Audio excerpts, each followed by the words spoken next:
कन्या कलावती ने सबको प्रणाम किया। जैसे अपने द्वार पर पहुंची, जैसे अपने घर पर पहुंची, तो माँ ने बड़े प्रेम शब्दों में कहा कि पुत्री ही रात्रो पुत्र मन से वर्तते कथय स्वाम महाभागा तत्सर्वं कथयामि। हे पुत्री, तुम इतनी रात में कहां से आ रही हो? तुम कहां थी? तुम्हारे मन में क्या विचार है? तुम क्या करना चाहती हो? इतना सुनती कन्या कलावती की आंखों से अश्रु धारा बहने लगी। माँ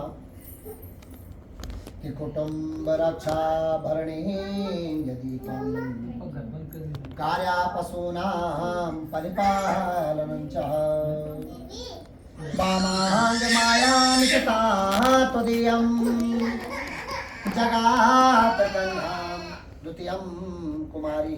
हे माँ, मैंने कोई गलत काम नहीं किया माँ। मैं तो गई तो अपने पेट की भूख को मिटाने के लिए गई थी, पर वहां पर जाकर मैंने देखा कि सभी लोग बड़े भाव भक्ति से सत्यनारायण भगवान की व्रत कथा सुन रहे हैं।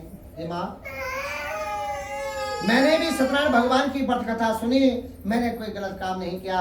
अगर आपको विश्वास नहीं होता तो हे माँ, मैं आपके लिए प्रसाद लेकर आई हूँ। जैसे ही कन्या ने माँ को प्रसाद दिखाया, माँ की आंखों से अश्रुधारा बहने लगी। माँ ने बेटी को गले लगाए। हे पुत्री, यथागमो नित्यमरो गीताचा प्रियाच भार्या प्रियवादनी च वसस्य पुत्रो थकरीच विद्यां सर्जीवलोकस्य सुखानि राजन्। हे पुत्री, तुम्हारे पिता ने भी तुम्हारे जन्म से पहले संकल्प किया था कि प्रभु, जब हमें संतान की प्राप्ति हो जाएगी, हमारे घर पर जब संतान हो जाएगी, तो हम भी सत्यनारायण भगवान का व्रत और पूजन करेंगे। तुम्हारे पिता आज तक अपने संकल्प को पूर्ण नहीं कर पाए। आज जो हमारी दुर्दशा हो रही है, क्या पता सत्यनारायण भगवान के ही श्राप से हो रही हो, परंतु प्रातः काल हम भी दोनों माँ बेटे अपने सामर्थ्य के अनुसार सत्यनारायण भगवान का व्रत और पूजन करेंगे। दोनों माँ बेटी रात को भूखे पेट सो गई, क्योंकि घर पर तो खाने के लिए अन्न का दाना, अन्न का चिंता तक नहीं है, तन ढकने के लिए वस्त्र नहीं है, पेट भरने के लिए अन्न नहीं है। प्रातः काल का समय हुआ, दोनों माँ बेटी अपने शौचालय से निवृत्त होकर स्नान किया, ब्राह्मण को आमंत्रित किया, भाई बांधवों का आमंत्रित किया। ब्राह्मण ने सुंदर मंडप बनाया, सभी देवी देवताओं का पूजन किया, कथा सुनाई। धर्मपत्नी और पुत्री ने सत्यनारायण भगवान की जब व्रत कथा सुनी, तो धर्मपत्नी ने भगवान से कहा कि प्रभु, अगर मेरे दामाद और मेरे पति का अपराध क्षमा करने योग्य है तो आप उनके अपराध को क्षमा करिए। महाराज, वो तो अपराधी हैं, अनार्य विज्ञाता हैं, मूर्ख हैं, न मंत्र जानते हैं, न तंत्र जानते हैं, न क्रिया करना जानते हैं, न पूजन करना जानते हैं, न पाठ करना जानते हैं। भगवान, मात्र और मात्र आपके चरणों का बंधन करना जानते हैं। हे अच्युत, हे माधव, हे केशव, यस्य स्मरण मात्रेण जन्म संसार बंधनात् विमुच्यते। नमस्तस्मै विष्णवे परम विष्णवे। नमः समस्त भूतानां आदिभूताय भूभृते अनेक रूप रूपाय विष्णवे प्रभ विष्णवे।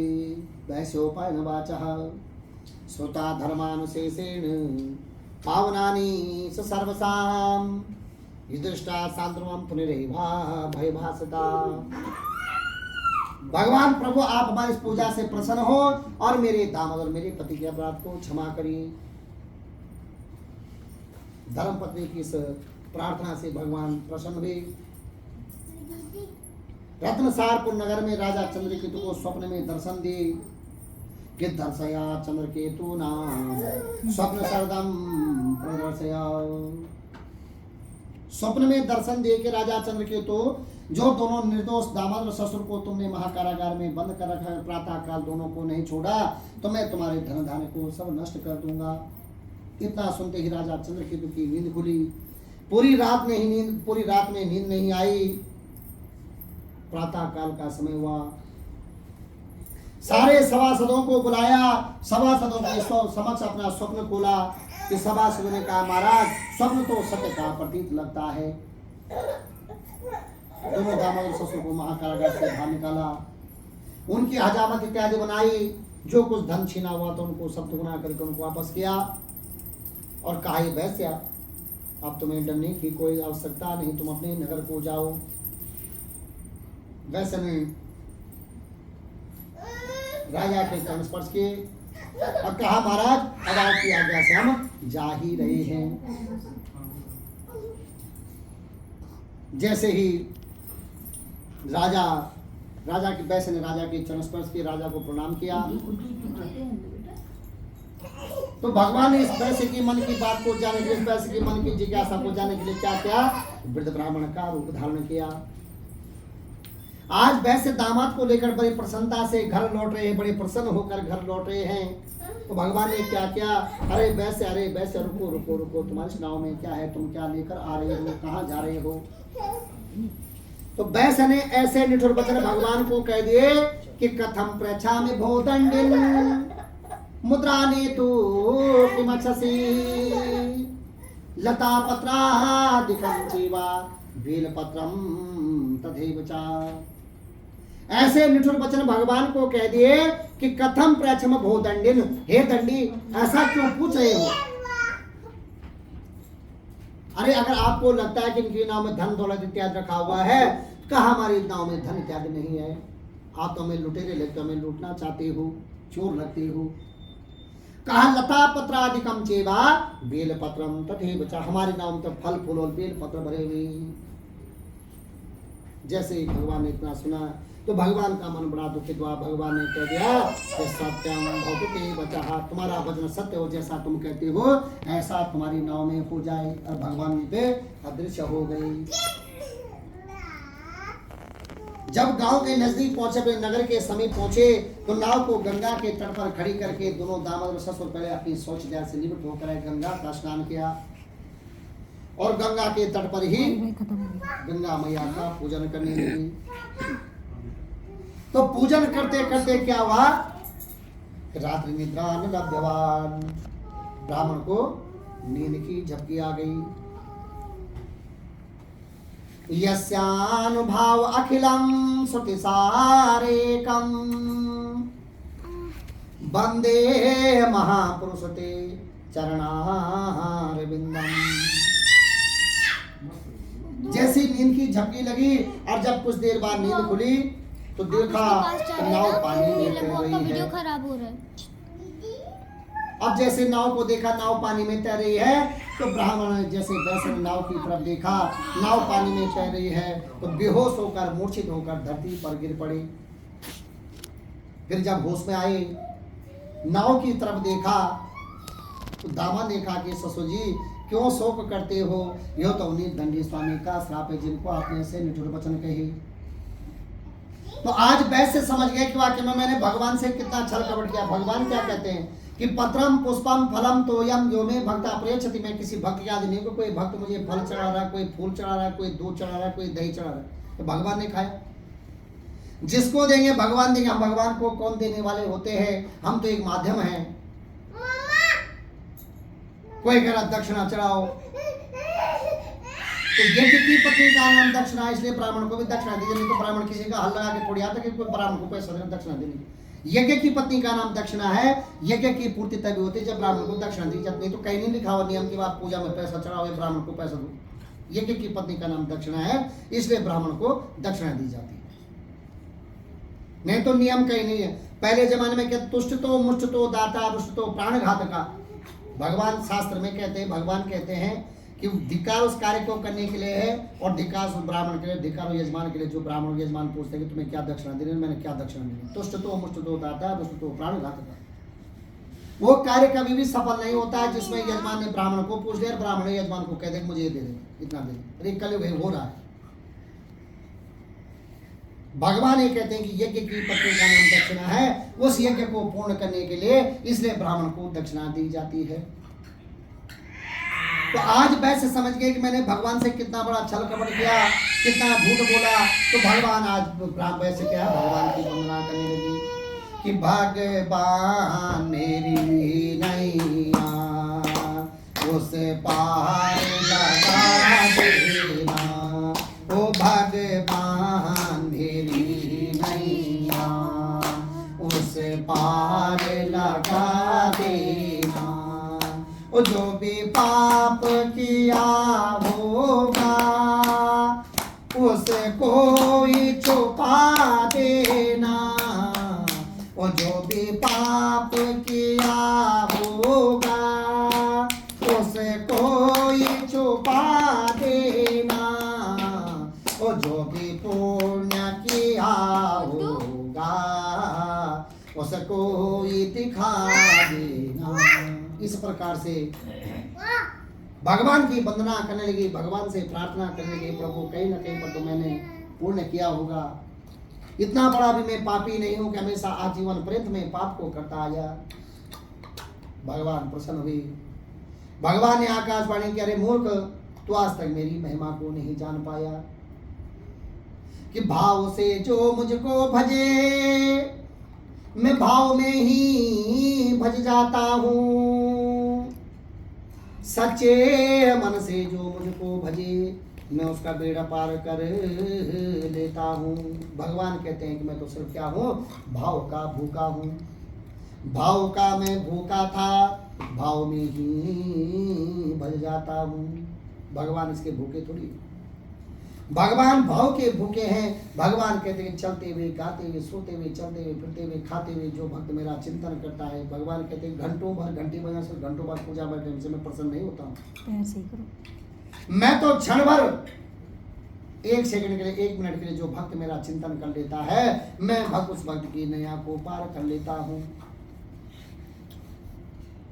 दुख में मुझे सब भजे, सुख में भजे न को। दुख है तो प्रभु मेरा ऐसा हो जाए, मैं ऐसा करूंगा, और सुख है तो भगवान का नाम लेना ही भूल गई। भगवान कहते हैं ऐसा है, एक समान हर दिन को रखो। भगवान कहते हैं कि दुख और सुख का आभास मनुष्य ही कर सकता है, जानवर नहीं कर सकता। सुख और दुख को हम ही समझ सकते हैं कि कभी सुख है तो कभी दुख है, कभी दुख है तो कभी सुख है, एक चलता रहता ही तराजू है। इस चीज को मनुष्य ही समझ सकता है, इसलिए उसे मनुष्य दे दी गई है, मनुष्य से दिया गया है। जानवर इस चीज को नहीं समझ सकता। भगवान प्रसन्न हुए कि जाए वैश्या, तेरा मनोरथ पूर्ण हो, तेरा मनोकामना पूर्ण हो। भगवान कहते हैं कि जो आपका बुरा सोच रहा है, जो आपका बुरा कर रहा है, उसको करने दो। तुम अपने कर्म नाम बाधिके रस्तु मां फलेषु कदाचन, तुम अपने कर्म पे अटल रहो, जो जैसा करता है उसको करने दो। एक न एक दिन जो तुम्हारे गड्ढा खोदेगा उस गड्ढे में स्वयं अपने आप ही एक न एक दिन जाएगा। आकाशवाणी में जा तेरे मनोरथ पूर्ण हो, तेरा वैश्य मनोरथ पूर्ण हो। जैसे नाव की तरफ देखा तो नाव सब धन से परिपूर्ण हो गई। सेवक को कहा कि आप हमारे घर पर जाओ और यह शुभ संदेश हमारी धर्म पत्नी को दो कि वैश्य बहुत सावधान लिए हुए दामाद को लेकर सकुशल घर लौट रहे हैं। दूत ने कहा, सेवक ने कहा, महाराज जैसे ही आप आज्ञा करेंगे मैं आपके कथन के अनुसार चलूंगा। सेवक घर पर पहुंचे। जब घर में गए तो घर में देखा कि सुंदर मंडप बना हुआ, सभी देवी देवताओं का पूजन हो रखा है, सभी लोग बड़े भाव भक्ति से सत्यनारायण भगवान की व्रत कथा सुन रहे हैं। तो वैश्य ने क्या किया, सेवक ने चुपचाप से जो है धर्मपत्नी को बता दिया कि आज वैश्य बहुत सा धन लिए हुए दामाद को लेकर सकुशल घर लौट रहे हैं। जैसे ही धर्मपत्नी को पता चला, पुत्री से कहा कि पुत्री तुम भी जल्दी जल्दी कथा को सुनना और सबको प्रसाद देकर तुम भी पति को देखने के लिए आ जाना, मैं चलती हूँ। आगे आगे माँ कन्या कलावती ने जल्दी जल्दी कथा सुनी, सब लोगों को प्रसाद दिया और अपने आप प्रसाद का परित्याग करके प्रसाद को छोड़कर पति को देखने के लिए चल दिया। तो यहाँ पर भगवान ने क्या किया कि कुछ क्षणों के लिए दामाद को नाव के सहित जल में निमग्न कर दिया, जल में डुबो दिए। जैसे कन्या कलावती वहां पर पहुंची, माँ को देखा, पिता को देखा, अन्य लोगों को देखा, आज अपने पति को देखकर अपने आप को कोसने लगी, अपने आप को अभागिनी समझने लगी। कहते हैं कि जहु विधि बारी बहुविधि नारी, ते सहीनाथ पुरुष बिनु नारी। जिस प्रकार से नदी तालाब गंगा का जल सूखने से मछलियों का जीवन व्यर्थ हो जाता है, उसी प्रकार से बिना पति पत्नी का जीवन व्यर्थ हो जाता है। जो पति पत्नी का संबंध है ये बहुत बड़ा संबंध है, पूर्व जन्म से बनकर आता है, पूर्व जन्म तक ही बनकर चला जाता है। कन्या कलावती ने माँ से पूछा, पिता से पूछा, ने लोगों से पूछा। जब किसी के मुख से कोई अच्छा न जवाब पाकर आज कन्या कलावती अपने आप को अभाग्नि समझने लगी।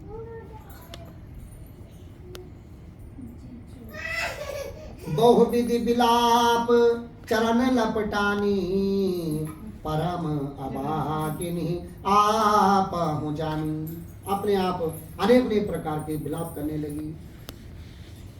जब कहीं समय बीत गया तो माँ से कह दे कि माँ रचि रचि चिता लगाई के पावक देह लगाए, और यही शरीर को भस्म करूं मिलो में पति से जाए। माँ जिस प्रकार से मेरे पिता ने मेरे पति की चिता को मुखाग्नि दी, आज स्वयं तुम अपने हाथों से रचि रचि चिता लगाए कि पावक देह लगाए, यही शरीर को भस्म करो मिलो में पति से जाए।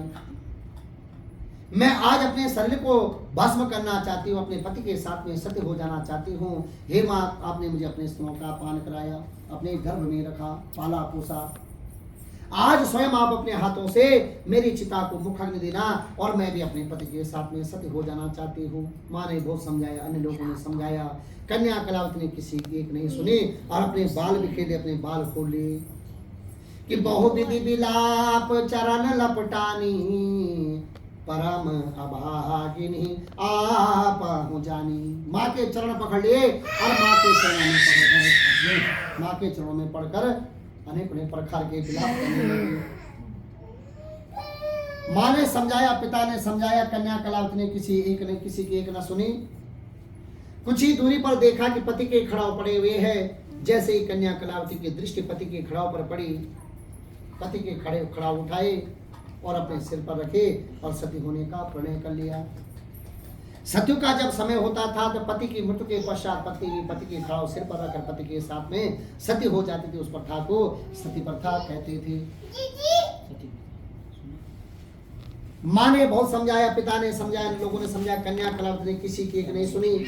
माँ के मन में विचार आया कि कुछ न कुछ तो हमसे भूल हुई है, किसी देवता की कृपा, किसी देवता के श्राप से अभी अभी ऐसा हो गया है। सभी लोगों ने नतमस्तक होकर भगवान का आह्वान किया, भगवान का नमन किया, भगवान का ध्यान किया कि शांताकारं भुजगशयनं पद्मनाभं सुरेश्वरं,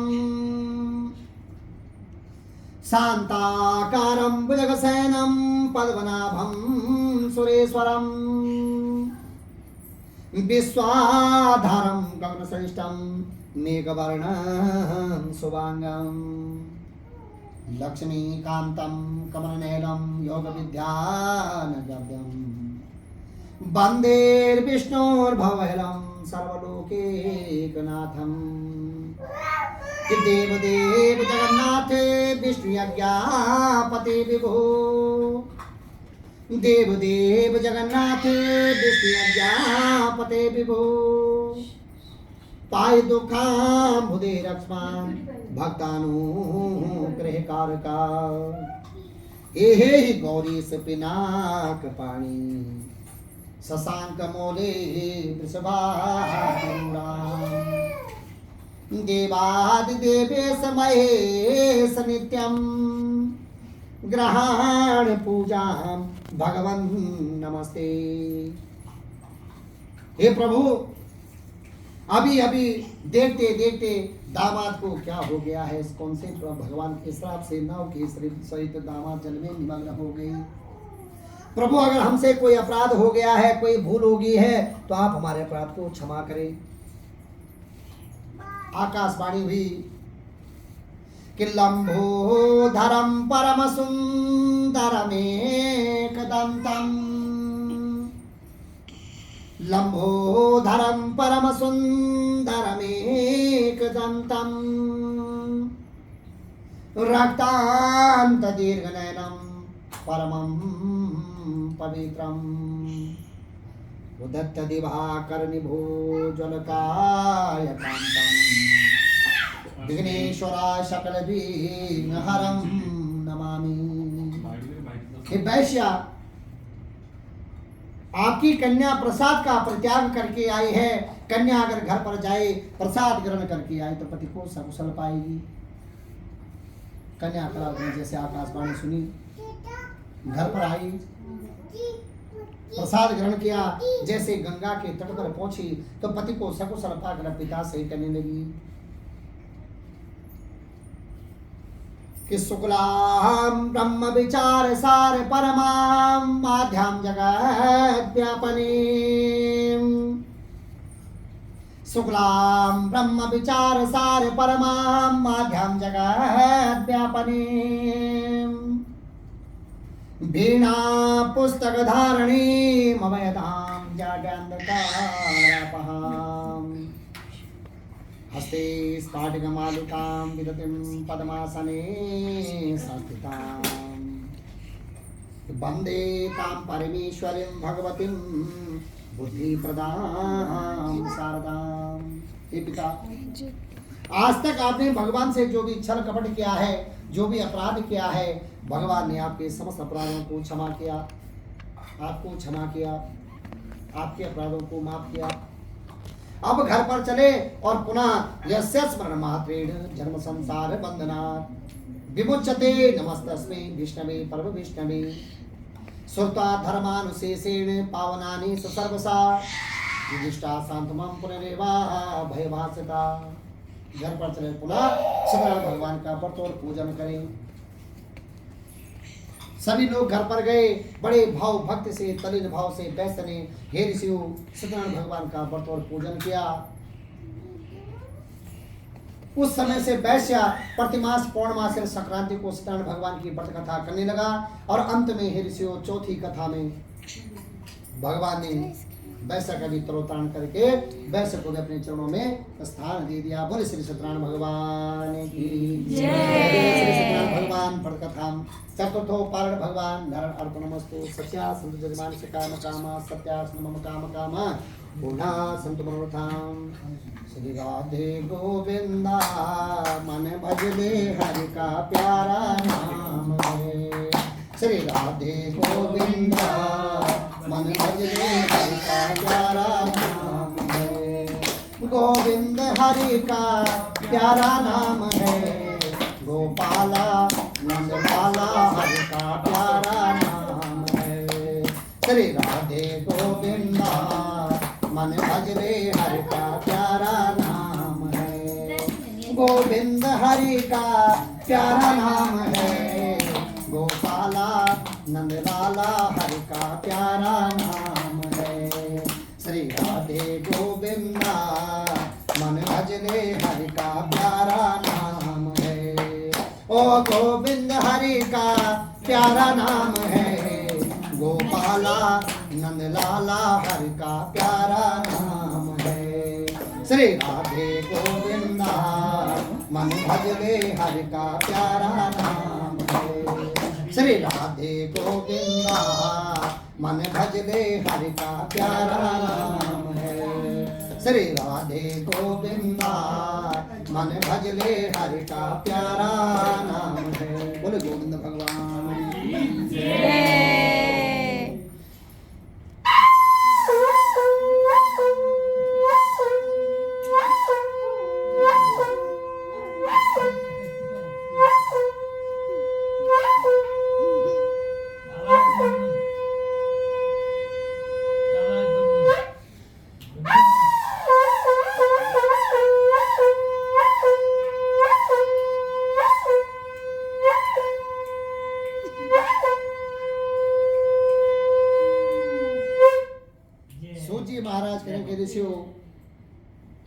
कि पुनराग्रे प्रवक्ष्यामि शृणुध्वं मुनिसत्तमाम्। असि तुंगध्वजो राजा प्रजापालेन तत्परः। प्राचीन काल में तुंगध्वज नाम के राजा राज्य करते थे। राजा अपनी प्रजा को पुत्रवत मानते थे, पुत्र के समान मानते थे। राजा के मन में विचार आया कि मैं वन में भ्रमण करने के लिए जाऊं। राजा विचार करते करते ही वन में भ्रमण करने के लिए चले गए। जब वन में भ्रमण करने के लिए गए तो कई वर्षों तक, कई साल तक राजा वन में भ्रमण करते, वन में घूमते रहे और तरह तरह के हिंसक पशुओं का वध करते रहे और उन पशुओं को मारकर खाते रहे।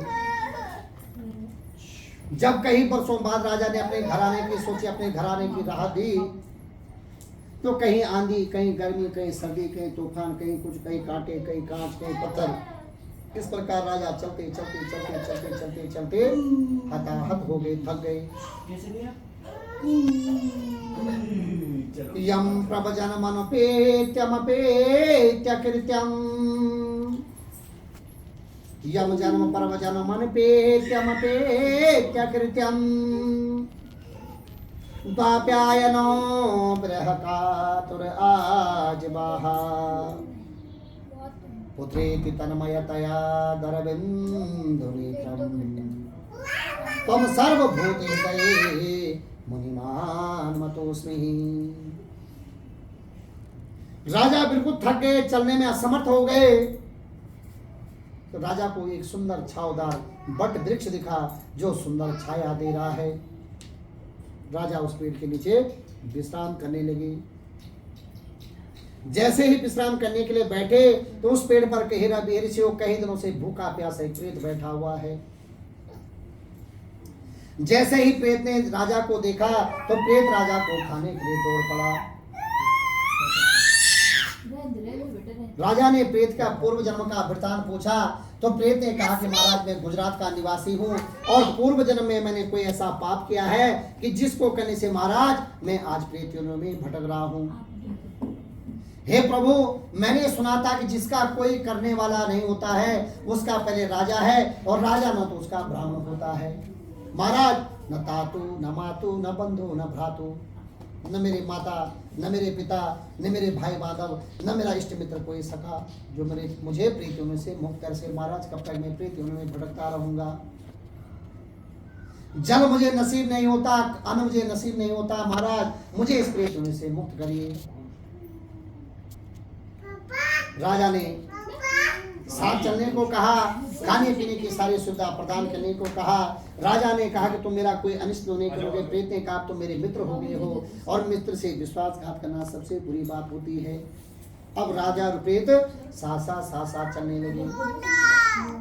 चलते चलते चलते चलते चलते जब राजा फिर हताहत हो गए, फिर थक गए, चलने में असमर्थ हो गए, तो राजा ने देखा कि सुंदर एक पेड़ है। उस पेड़ के नीचे राजा बैठ गए, विश्राम करने लगे। प्रेत पेड़ पर जाकर बैठ गए। सबे मना कृष्ण पादार बिंदयो, बचांसि वैकुंठ गुणानुवर्णने, करुर हरिर मंदिर मादिनासु, अश्रुति चकारा च्युति सागरशः। प्रेत पेड़ पर जाकर बैठ गया। राजा पेड़ के नीचे विश्राम करने लगे तो कुछ ही दूरी पर छोटे छोटे बालक, छोटे छोटे गोपगण सत्यनारायण भगवान की व्रत कथा कर रहे थे। तो भगवान कहते हैं कि किम भाविता गर्वम किम देहान तत्वकाहम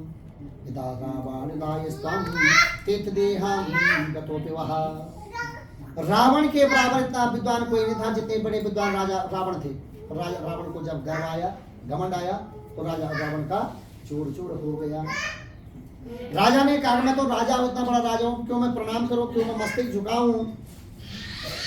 राजा ने उस स्थान पर गए, न मस्तक झुकाया न प्रणाम किया। छोटे छोटे बालकों ने सुंदर प्लेट में प्रसाद रखा और राजा के समक्ष में से प्रसाद रखा तो राजा ने प्रसाद को देखकर अपना मुंह फेर लिया। प्रेत पेड़ से उतरा और जैसे प्रेत ने उस प्रसाद का भक्षण किया, उस प्रसाद को ग्रहण किया तो कहते हैं कि अकाल मृत्यु हरणम सर्वव्याधि विनाशनम नारायण पादो तकंपितम पुनर्जन्म विद्यते। यहाँ पर भगवान ने क्या किया, इस प्रसाद की भी महिमा बताया कि आटे को ऐसे नहीं भुना जाता, इस बात को भुना नहीं। ये प्रसाद जो है इसलिए बनाया जाता है, ये हमारे अकाल मृत्युओं का त्रोतारण करता है। भगवान कहते हैं कि जहाँ पर भी ऐसे शुभ कार्य होते हैं, धर्म कर्म का कार्य होता है, तो ये नहीं कहना कि मुझे नहीं बोला कि मुझे नहीं बुलाया है, प्रसाद लेने जरूर जाओ। यही प्रसाद हमारे अकाल मृत्युओं का त्रोतारण करता है। दोनों चीजें भगवान ने यहाँ पर बता दी कि एक तो प्रसाद की महिमा बता दी और दूसरा अकाल मृत्युओं का त्रोतारण करने के लिए बता दिया। प्रेत ने सुंदर प्रसाद का भक्षण किया, प्रसाद को ग्रहण किया, सुंदर स्वर्ग लोक से विमान आया और विमान में बैठकर प्रेत स्वर्ग लोक चला गया। राजा जब घर पर आए तो देखा कि धन धन राज्य सब चौपट हो गया। तो पुनः हे ऋषियों, राजा उस स्थान में गए और उस स्थान में जाकर राजा ने पुनः सत्यनारायण भगवान का व्रत और पूजन किया। कहते हैं कि नर नारी निर्पाणाम च भवे दुस्वप्न नाशनम ऐश्वर्यम मतुलम तेषाम आरोग्यम पुष्टिवर्धनम। राजा ने पुनः उस स्थान में जाकर सत्यनारायण भगवान का व्रत और पूजन किया। उस व्रत और पूजन के प्रभाव से राजा पुनः धन संपत्तिवान बन गए। हे ऋषियों, 5 अध्यायों में 18 पुराणों में से एक पुराण सत्यनारायण भगवान की व्रत कथा है। इसमें 5 अध्याय हैं और 372 श्लोक हैं। सत्यनारायण, सच कहते हैं नारायण के लिए, भगवान कहते हैं विष्णु के लिए। जो इसके अंदर लिखा गया है वो सत्य है, इसमें किसी भी प्रकार का कोई असत्य नहीं है। हे ऋषियों, यही सतानंद स्वामी श्रोमणि भगवान नारायण इस कलयुग में अपने भक्तों के कष्टों को दूर करेंगे और विशेष करके कलिकाल में, कलयुग में सत्यनारायण भगवान की व्रत कथा ही मनोवांछित फल देने वाली होगी, अवश्य लाभों को देने वाली होगी। हे ऋषियों, जिन जिन लोगों ने अगले जन्म में सत्यनारायण भगवान की व्रत कथा की, उनके अगले जन्मों को कहते हैं। जब कलयुग पृथ्वी पर आया था, कलयुग संसार में आया था, तो सबसे पहले सत्यनारायण भगवान की व्रत कथा सतानंद नामक दारिद्री गरीब ब्राह्मण ने की। वे अगले जन्म में जब सतयुग आया तो सतयुग में राजा दशरथ बने। दूसरी कथा लकड़हारे की। तो जब भगवान राम को 14 वर्ष का वनवास हो रहा था, भगवान राम गंगा को पार न कर पाए, तो लकड़हारे ने क्या किया कि भगवान को कंधे में बिठाकर गंगा पार करा दिए और अपने आप स्वयं भव सिंधु पार हो गए। वो बने गंगा पुत्र राजा भगीरथ।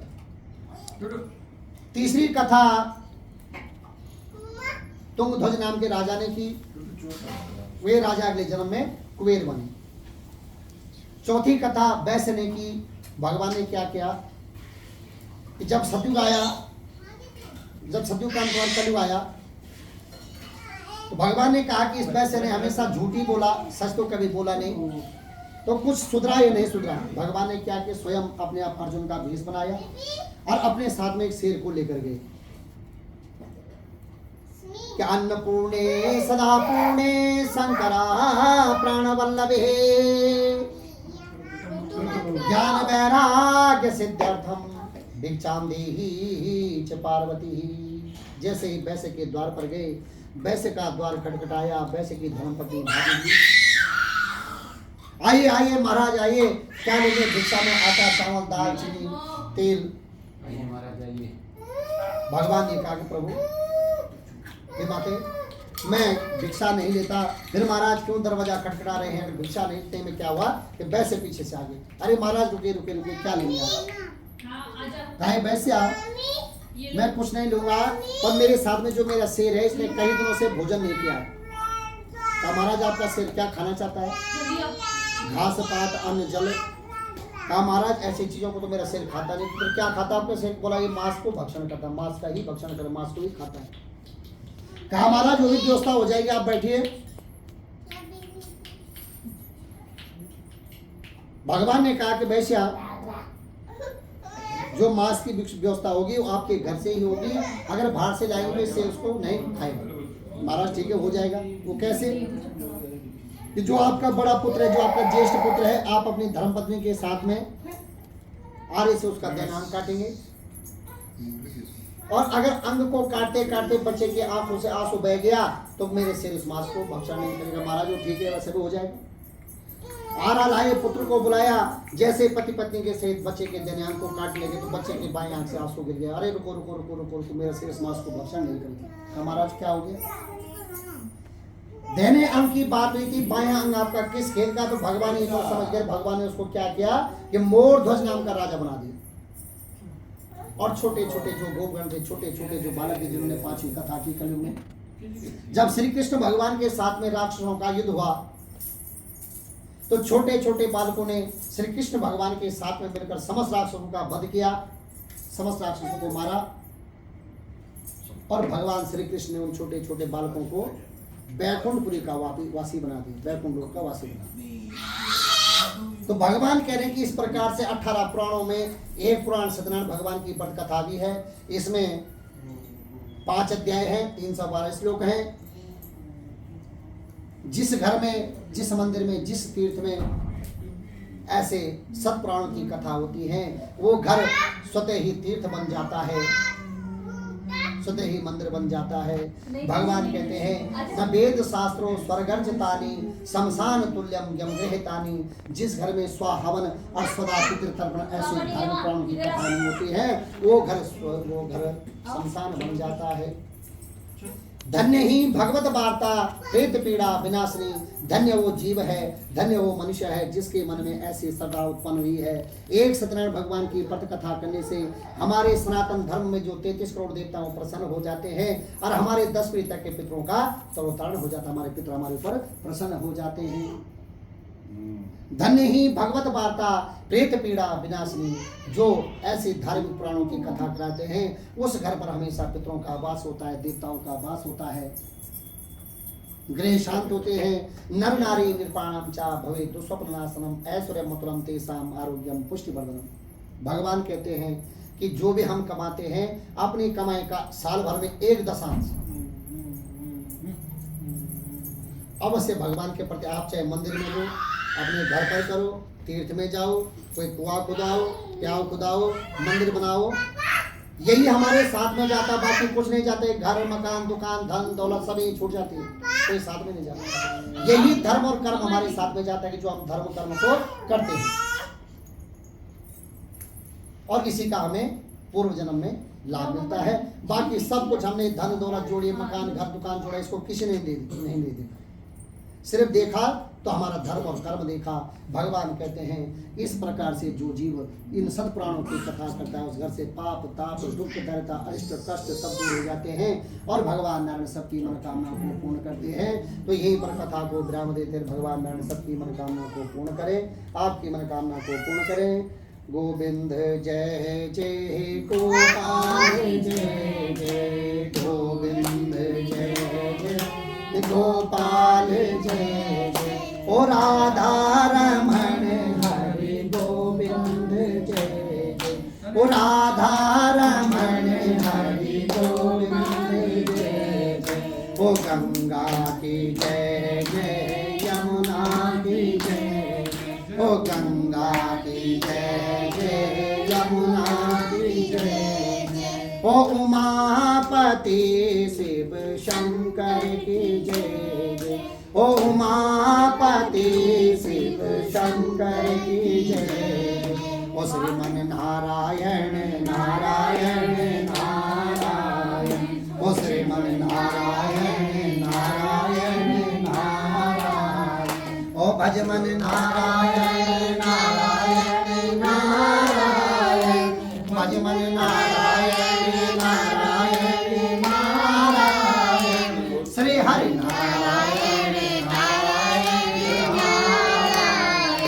लक्ष्मी नारायण नारायण नारायण लक्ष्मी नारायण नारायण नारायण श्रीमन नारायण नारायण नारायण ओ श्रीमन नारायण नारायण नारायण ओ बद्री नारायण नारायण नारायण ओ बद्री नारायण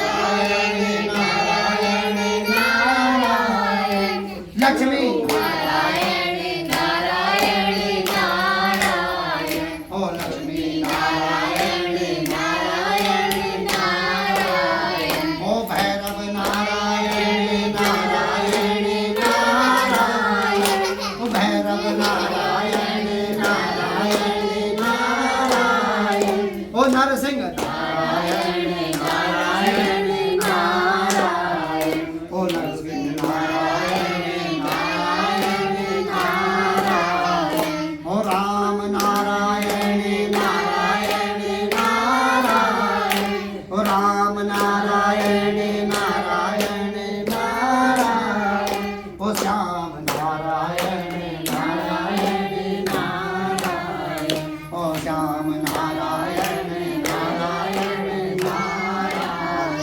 ओ सब जग नारायण नारायण नारायण, ओ सब जग नारायण नारायण नारायण, ओ सब घर नारायण नारायण नारायण, ओ सब घर नारायण नारायण नारायण, ओ लक्ष्मी नारायण नारायण नारायण, ओ लक्ष्मी नारायण नारायण नारायण, ओ सत्य नारायण नारायण नारायण।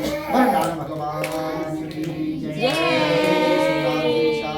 जय जय श्री राधेश्याम, जय जय श्री राधेश्याम। हाँ जी 2 लीड डाली तस्वीर में जब